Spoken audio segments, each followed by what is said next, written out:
warahmatullahi wabarakatuh.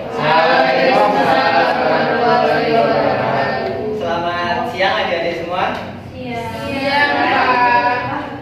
Gimana kabarnya hari ini? Sehat. Alhamdulillah. Sebelum memulai kegiatan belajar mengajar pada siang hari ini, alangkah baiknya kita memulai dengan berdoa bersama dulu. Untuk ketua kelasnya Mas Hendri, dipimpin berdoa. Sebelum mengawali kegiatan, marilah kita berdoa. Berdoa dimulai. Berdoa selesai. Terima kasih. Sebelum itu saya presensi terlebih dahulu. Untuk hari ini siapa yang tidak berangkat? Kinang. Dinang, kenapa? Alas, Pak. Selain Dinang? Roy. Roy, kenapa? Sul. Baik. Oke, baiklah. Sebelum saya menyampaikan materi, Bapak mau kalian melihat kanan kiri bawah bangku kalian ada sampah yang masih berserakan tidak? Jika ada, saya kasih waktu 2 menit untuk membuangnya keluar. Baik, Pak. Udah. Baiklah. Untuk materi pada minggu lalu ada yang ingat kita belajar tentang apa? Tentang teks cerita rakyat dan hikayat, Pak. Itu apa itu? Cerita rakyat dan hikayat.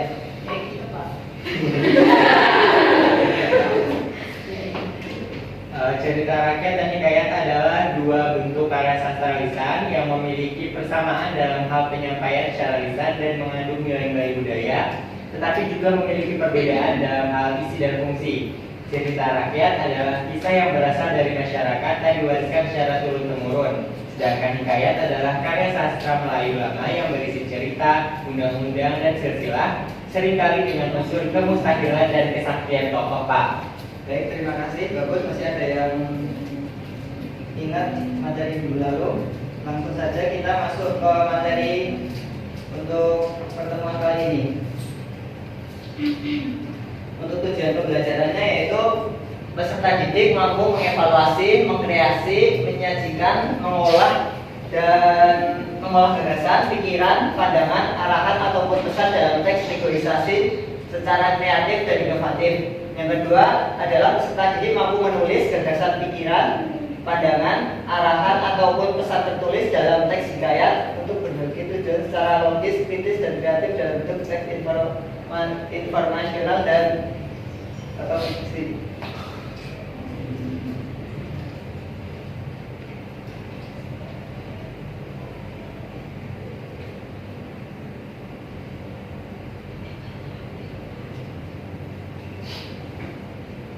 Untuk materi yang akan Bapak sampaikan pada pertemuan kali ini adalah tentang definisi teks negosiasi, ciri-ciri teks negosiasi, tahapan dalam negosiasi, struktur teks negosiasi, kaidah pembahasan teks negosiasi, dan kemungkinan akhir negosiasi.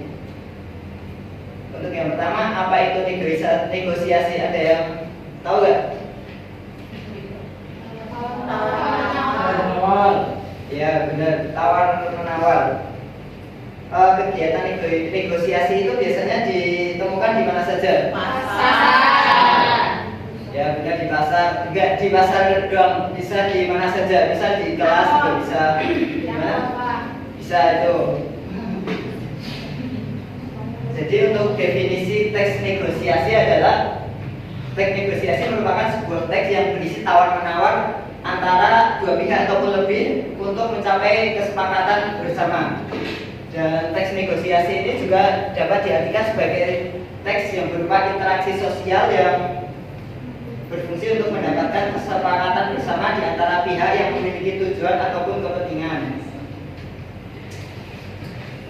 Untuk ciri-ciri teks negosiasi ada 4. Yang pertama adalah adanya partisipan yang memiliki kepentingan masing-masing. Jadi dalam sebuah negosiasi pasti ada dua ataupun lebih partisipan.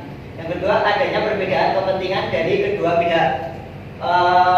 Dalam negosiasi pasti ada kepentingan yang berbeda dari kedua pihak. Misalnya jika di dalam jual beli ada penjual yang ingin memberikan harga yang lebih tinggi untuk mendapatkan keuntungan yang banyak, dan juga ada pembeli yang ingin membeli dengan harga yang lebih kecil. Yang ketiga, adanya pengajuan dan penawaran, dan yang keempat, adanya kesepakatan sebagai hasil negosiasi. Jadi pada akhirnya pasti ada kesepakatan antara kedua pihak. Di sini saya punya contoh video negosiasi.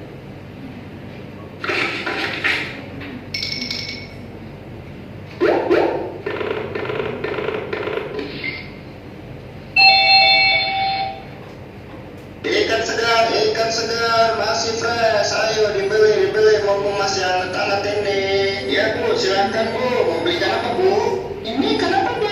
Itu ikan baronang Bu, masih segar, baru diangkat dari laut Bu. Buktinya masih basah tuh, soalnya belum pakai anduk. Yang namanya ikan memang berenang Bang. Kalau kumpul mama baru dah bergosip. Ya si ibu ngejawabnya. Kalau ini ikan apa Bang? Nah, kalau ini ikan tongkol Bu. Awas jangan sampai kebalik ya Bu, ngucapinnya ntar bisa salah persepsi berapa kan Bu. Kalau ini ikan apa Bang? Itu cumi-cumi Bu, bukan ikan. Mohon maaf nih Bu ya, mohon maaf banget. Dia tadi nanya-nanya mulu, mau beli kagak nih? Kagak Bang, cuma nanya-nanya doang, biar rame. Ya mau beli, dikira saya besar, kita mau beli ikan. Bukan gitu sih Bu, cuma ikan ini berapaan Bang? Itu sekilo 50.000 Bu. Dijamin masih seger, pakai banget. Mahal amat Bang, 15.000 deh, 2 kilo ya. Buset Bu, itu nawar apa malah? Nggak dapet Bu, kagak baik boda Bu sayanya. Ya elah Bang, biar langganan Bang. Yaudah deh, 20.000 ya, 3 kilo. Dah Bu, kalau langganannya kayak ibu mah bisa langsung bangkrut sayanya Bu. Yaudah deh, saya kurangin deh 45.000 sekilo ya. Itu udah seret banget untung buat saya. No nego, no afgan, no sadis. Boleh tapak Bang, jualan tuh nggak boleh pelit, kan kagak laku loh. Ya bukan pelit sih, tapi nawarnya itu loh Bu, di bawah ambang batas normal. Ya Bang juga, jualan masa kata harga pasar. Lu nggak bisa mau beli bawang, cabai, beras, minyak. Kan kalau uangnya habis buat beli ikan doang, terus ntar saya gorengnya pakai apa coba? Mikir Bang, mikir. Lah, kok? Kenapa malah gue yang salah? Ntar kalau saya tak bisa beli, saya pulangnya gimana coba? Lu mau kos buat apa? Mana aku suka ketemu apa? Terus kalau saya haus, gak ada duit buat beli minum. Terus kalau saya dehidrasi, apa mau tanggung jawab? Apalagi nanti di jalan ada. Ya iya nih. Makasih Bang. Halo Pak, ini baru selesai beli ikan Pak. Iya Pak, nanti Mama beli sendal jepit yang ada 500.000 di toko sebelah. Kan kalau beli garam murah-murah itu nggak bagus Pak kualitasnya. Ini aja Mama beli ikan yang harganya paling mahal loh Pak.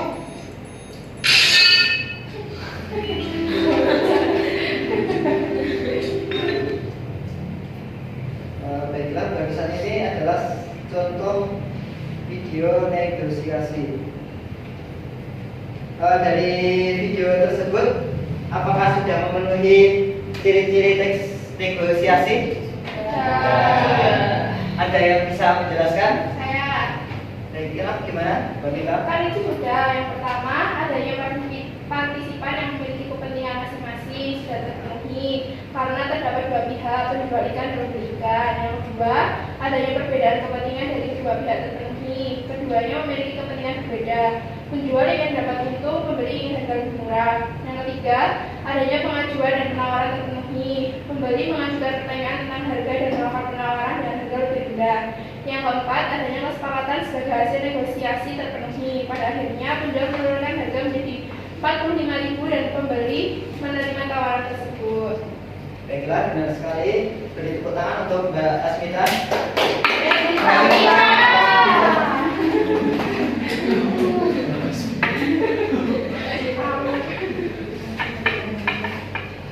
Yang selanjutnya adalah tahapan dalam negosiasi. Jadi dalam negosiasi ini terdapat 3 tahapan. Yang pertama ada pengajuan, ada penawaran, dan juga ada persetujuan. Untuk pengajuan ini merupakan tahapan awal dalam negosiasi. Biasanya jika dalam proses jual beli si penjual ini memberikan maksud saya si pembeli menanyakan harga pada si penjual. Untuk penawaran itu merupakan inti dari negosiasi, yaitu ketika terjadi kegiatan tawar-menawar antara penjual dan pembeli. Untuk persetujuan biasanya terjadi ketika pihak yang mengajukan pengajuan menyepakati tentang sesuatu yang disepakati.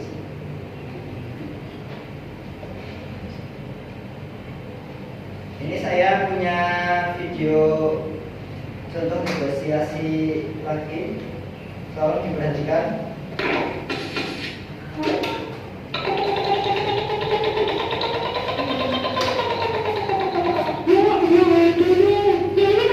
Gopek kurang 30 bu. 70. Iya bener. Mahal banget sih itu 400 ya. Waduh, nggak bisa kurang lagi bu. Itu yang bisa jadi robot soalnya nih. Tuh kan. Nah, bisa jadi robot. Terima. Pasti berapa nih bang? Aduh, maaf nih bu ya. Maaf nih bu. Udah nggak bisa kurang bu. Udah murah banget. Ya, tadi toko saya dapat kok Ya 400. udah ibu beli di sana aja. Ya udah, ayo deh. Mau apa itu mak? Kurangnya apa? Kalau nggak jadi ke toko yang di sana. Ayo, saya udah nangis nih. Kurangnya. Aduh, nggak bisa nih bu. Ini tuh dia bisa joget-joget juga nih soalnya tuh. Tuh kan. Kurangnya bang. Gimana kan saya? Aduh, iya bu. Tapi nggak bisa bu. Ini tuh dia yang kalau jadi mobil tuh bisa bukan jadi otomatis bu. Jebrek tuh. Iya. Masih aja pas setengahnya. Aduh. Ini kalau yang biasa sih bisa bu, tapi ini yang bisa bukan jadi otomatis loh. Tuh kan tuh. Iya bang, Wen.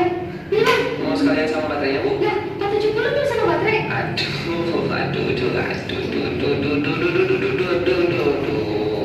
Bisa nggak dapat untung ntar saya kalau segitu udah sama baterai mah. Ya udah sama baterai aja. Aduh bu, Lagi bang. kurang 20.000 lagi bu. Lah, baterai doang kok bocap bang. Ini baterai yang bisa dicas bu. Jadi kalau udah pakai ini bisa Iya dicas. ngerti saya, emang nggak ada yang biasa aja. Waduh. Lagi nggak ada bu. Lagian nggak boleh pakai baterai yang biasa nih bu. Ntar dia mobilnya macet-macet dudutan nanti. Ya udah, apa ntar saya beli aja di depan baterainya. Makasih banyak bu. Datang lagi ya. Kita beli baterai dulu nih di sini bentar. Dia cuma bilang kamu juga nih sama kayak yang ini. Harganya Dari video barusan saya bisa menunjukkan bagaimana tahapan-tahapan negosiasi tersebut. Baiklah Mas Pak. Yang pertama itu tahapannya ada pengajuan. Pengajuan dalam konteks video ini, pengajuan terjadi saat salah satu tokoh yaitu pembeli menyampaikan keinginannya untuk membeli barang tertentu pada penjual. Yang kedua ada tahapan penawaran. Dalam video ini penawaran muncul saat penjual menyebutkan harga barang. Yang ketiga ada persetujuan. Dalam video ini persetujuan terjadi saat pembeli menyatakan setuju dengan harga yang disebutkan penjual yaitu 470.000. Baiklah, benar sekali untuk Mas Kemar, beri tepuk tangan.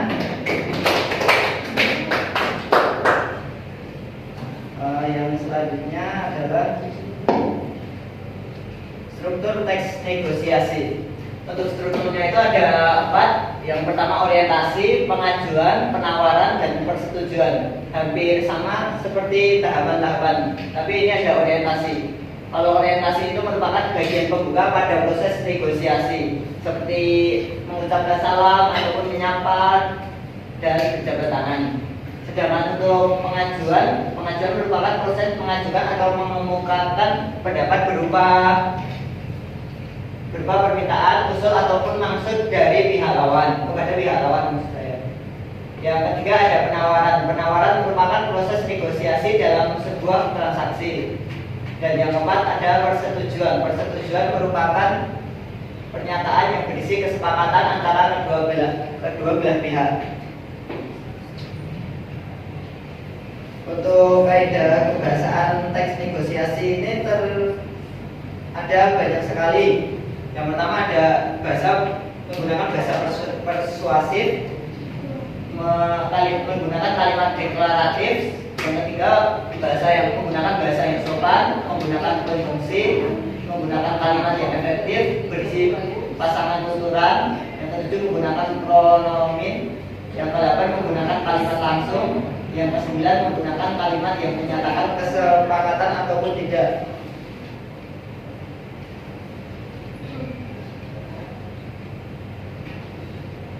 Baiklah, Bapak tampilkan satu video lagi. Contoh video negosiasi.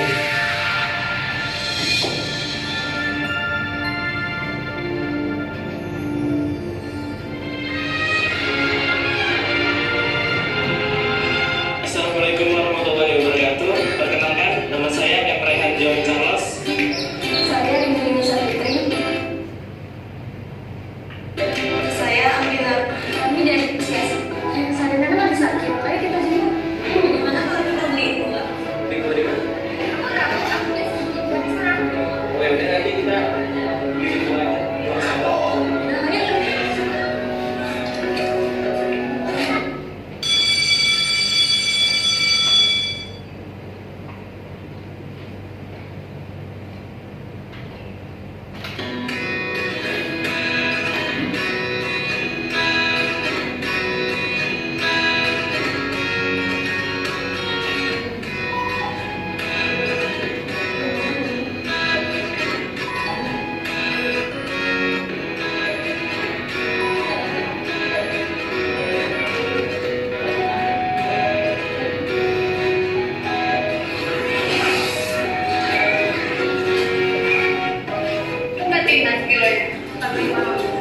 Boleh kurang nggak, Mbak?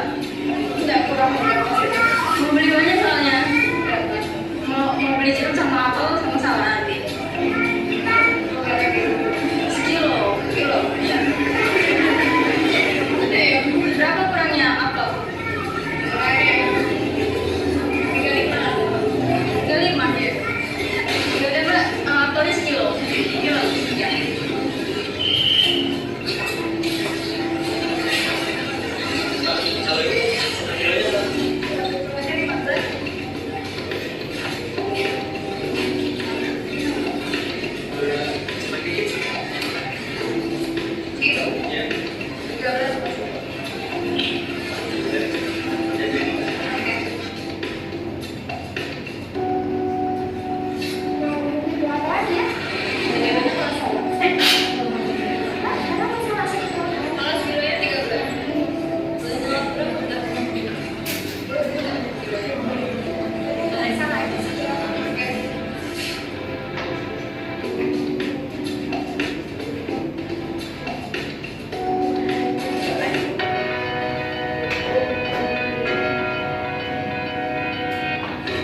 Ya, kita ke rumah Dena.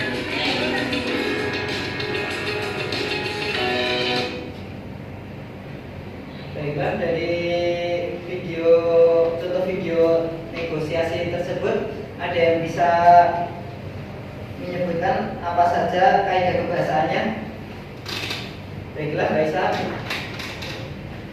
Kaidah kebahasaan yang ada dalam video tersebut, yang pertama bahasa persuasif.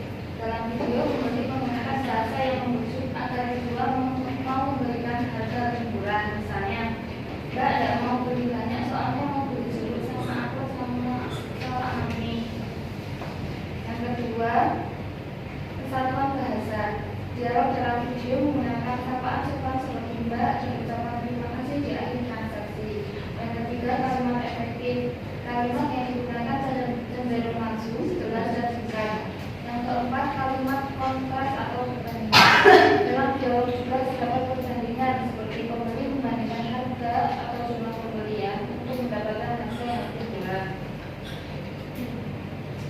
Baiklah, benar sekali. Beri tepuk tangan untuk Mbak Raisa. Sepertinya sudah mulai bosan ya. Bosan, Pak. Bagaimana kalau kita ice breaking dulu? Boleh. Ice breakingnya jadi ketika Bapak bilang tangan, kalian pegang tangan. Ketika Bapak bilang tangga, kalian pegang kaki, dan ketika Bapak bilang tangkap, kalian mengambil jajanan yang ada di depan kalian.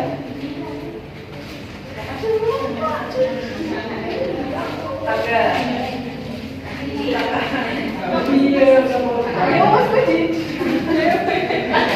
Gimana dong, berdiri dulu.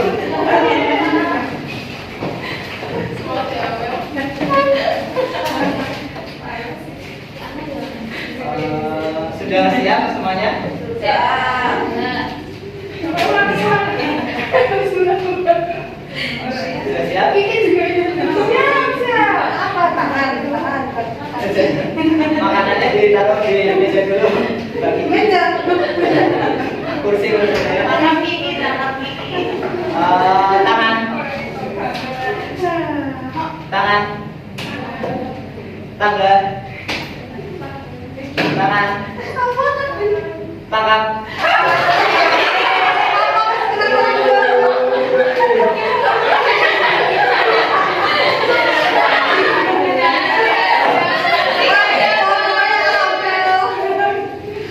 Baiklah, terima kasih. Bisa duduk semuanya.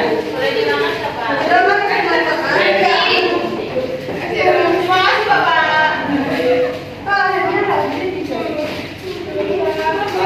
Baiklah, saya lanjutkan materi berikutnya ya. Yang materi berikutnya adalah kemungkinan akhir dari negosiasi. Untuk kemungkinan akhirnya itu ada menang kalah, ada menang-menang, dan juga ada kalah-kalah. Kalau menang kalah itu berarti negosiatornya akan memperoleh keuntungan yang besar dari kesepakatan yang sudah dicapai. Lalu untuk kemungkinan menang-menang, negosiator akan berusaha mencapai kesepakatan dengan menyatukan kepentingan masing-masing. Dan yang terakhir, untuk kemungkinan kalah-kalah, kedua belah pihak akan menghindari konflik yang timbul ataupun kedua belah pihak bersepakat untuk menyelesaikan masalah. Baiklah, sekarang Bapak akan membagi kelompok menjadi 4 kelompok dan akan saya berikan latihan. Ini kelompok 1, kelompok 2, kelompok 3, kelompok 4.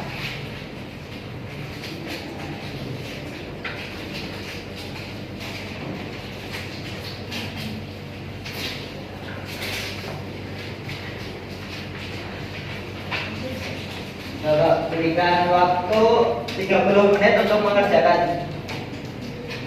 Baik, Pak. Pak, mau tanya Pak. Ini apa Pak?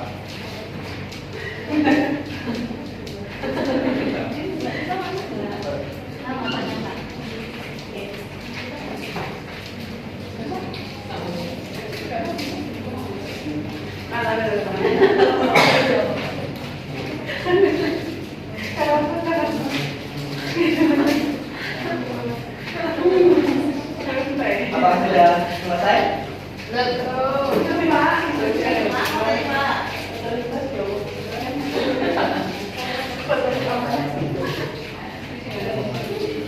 Sudah selesai?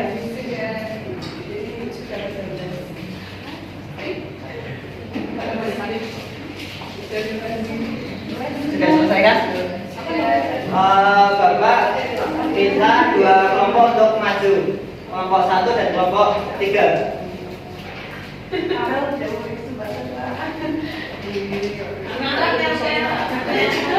Ya, kayak gitu mau maju biar dapat kabar.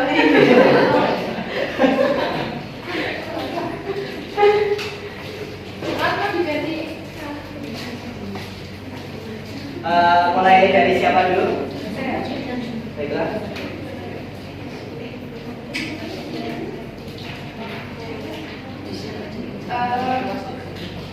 Kaedah kebahasaan pada teks negosiasi tersebut, yaitu yang pertama ada penggunaan bahasa formal dan santun. Teks negosiasi menggunakan bahasa yang sopan dan formal seperti selamat pagi, bisa Anda jelaskan? Dan terima kasih atas kesempatan ini. Ini menciptakan suasana yang baik dan menunjukkan rasa hormat antara kedua belah pihak. Terus yang kedua, ada penggunaan kalimat tanya. Terdapat kalimat tanya yang digunakan untuk meminta informasi seperti berapa harganya dan bisa Anda jelaskan spesifikasinya. Ini membantu pembeli mendapatkan informasi yang dibutuhkan untuk membuat keputusan. Yang ketiga, ada pernyataan dan tawaran. Teks ini mengandung pernyataan yang jelas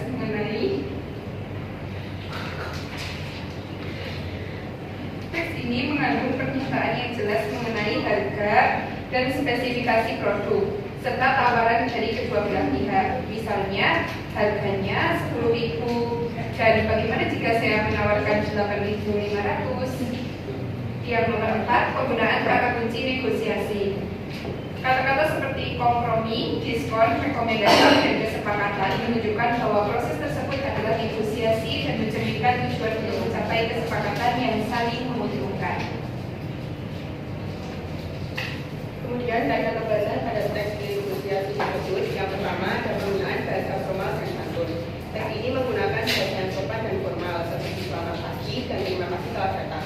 Penggunaan ungkapan yang ramah menciptakan suasana yang baik dan menunjukkan rasa hormat antara kedua belah pihak. Kemudian yang kedua ada kalimat tanya. Terdapat kalimat tanya yang digunakan untuk meminta informasi seperti bisa Anda jelaskan lebih lanjut tentang jenis kopi ini dan berapa harga untuk kemasan 1 kilogram. Ini membantu pembeli mendapatkan informasi yang diperlukan untuk membuat keputusan. Yang ketiga ada pernyataan dan tawaran. Teks ini mengandung pernyataan yang jelas mengenai harga dan spesifikasi produk serta tawaran dari kedua belah pihak. Misalnya harganya 200.000 per kilogram dan bagaimana jika saya membeli 15 kilogram. Baiklah, benar jawabannya. Beri tepuk tangan untuk mereka kedua.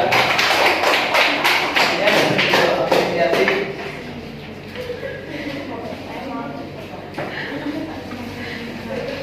Semua materi sudah saya sampaikan. Apakah ada pertanyaan? Baik, sampai bertemu lagi di minggu depan. Minggu depan kita belajar mengenai teks debat. Baiklah, saya tutup. Wassalamualaikum warahmatullahi wabarakatuh. Waalaikumsalam warahmatullahi wabarakatuh.